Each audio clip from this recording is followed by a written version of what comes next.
Right. तो हम बात कर रहे हैं मदर लैंग्वेजेस की। तो मदर लैंग्वेजेस के हवाले से हमने आपसे गुजारिश की थी कि आप अपनी मदर टंग के बारे में बात करेंगे। Everybody will speak for 3 minutes.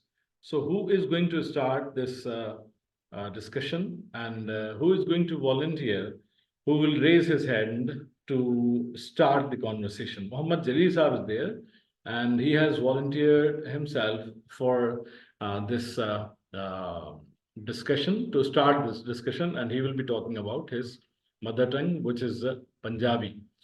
Right. So, sir, you are allowed to start your conversation. Thank you. अस्सलाम वालेकुम। तुसां सारेयां की अज आलमी जबान आलमी मदर टंग ना जेड़ा दिहाड़ा वो मुबारक होवे। ते मैं अज तुसां की दस्सां कि मेरी जेड़ी जबान है वो पंजाबी नहीं, पोठवारी या पहाड़ी जबान है। ये पिंडी विच ज्यादा बोली किश्ती है, जिथे आजाद कश्मीर नाले अगे जेड़ा मकबूजा कश्मीर है ते जेड़ी साल्ट रेन दी पट्टी है। इस तरह जेड़ा डायलैक्ट है ये एथनो लिंग्विस्टिक ग्रुप नाल अटैच होना।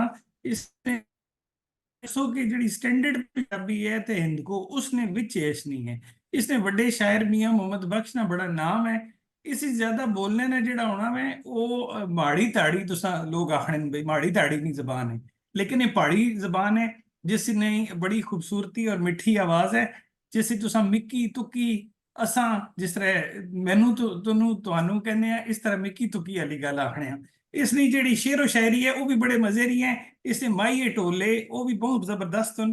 तो मैं तुसां की दसां भी ये जबान जड़ी है ये पिंडी विच ते उस इलाके विच इसने अपनी एक चाशनी है। इसकी सुनना ना एक तुसां की मैं सुनाना एक नज़म, जिस तरह मैं ये शुरू करना भी बाड़ा जेड़ा ग्राम है वो चकवाल है। तो चकवाल यार यारां दे यार पक्के संग संगियां नाल खूब निभाई जांदे। चकवाल जिला दा करके ना उच्चा शान चकवाल दी खूब वधावे जांदे। बुलंद इखलाक शीरी गुफ्तार रख के जाम मुहब्बत दा खूब पिलाई जांदे। इक्को गल दा फखर जलील कहंदा विछड़े होयां नू फिर मिलाई जांदे। क्या बात है जी, की गल है तुहाडी जी जी जी।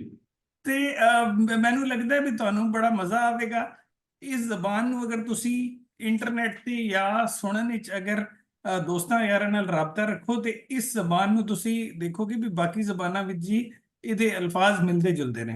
और इन्हां अल्फाजां दी वजह तो इस जबान दा जेड़ा मजा है इहदे जेड़े साडे बजुर्ग हुंदे सन वो पुराने ढोल माई जेड़ा वो सुनदे सन। और वो जेड़ी जबान है वो शायद असी भी उस तरह ना पूरे अल्फाज हुण नहीं बोलदे। ਜਿਹੜੀ ਗੱਲ ਹੈ ਉਹ ਅਸੀਂ ਕੋਸ਼ਿਸ਼ ਕਰਦੇ ਹਾਂ ਵੀ ਘਰ 'ਚ ਬੋਲੀਏ ਤਾਂ ਕਿ ਸਾਡੇ ਬੱਚੇ ਵੀ ਇਹਨੂੰ ਅੱਗੇ ਸਿੱਖਣ ਔਰ ਇਹ ਜ਼ਬਾਨ ਦਾ ਜਿਹੜੀ ਹੈ ਨਾਪੈਦ ਨਾ ਹੋ ਜਾਵੇ, ਇਹ ਅੱਗੇ ਚਲਦੀ ਰਹੇ। ਔਰ ਇੰਡੀਆ ਔਰ ਪਾਕਿਸਤਾਨ ਦੋਵਾਂ 'ਚ ਬਹੁਤ ਖੁੱਲ੍ਹ ਕੇ ਬੋਲੀ ਜਾਂਦੀ ਹੈ ਔਰ ਇਹਦਾ ਬੜਾ ਚਾਸ਼ਨੀ ਔਰ ਮਜ਼ਾ ਹੈ। ਅਸੀਂ ਕੋਸ਼ਿਸ਼ ਕਰਾਂਗੇ ਕਿ ਇਹਨੂੰ ਹੋਰ ਵਧਾਵਾ ਦੇਈਏ ਔਰ ਅੱਗੇ ਵਧਾਈਏ। ਬਹੁਤ ਸ਼ੁਕਰੀਆ ਸਾਰੇ ਭਰਾਵਾਂ ਔਰ ਭੈਣਾਂ ਦਾ, ਮਿਹਰਬਾਨੀ। Thank you sir, thank you very much, अल्लाह हाफिज। और हमने ये ढोल माहियों का मज़ा सुना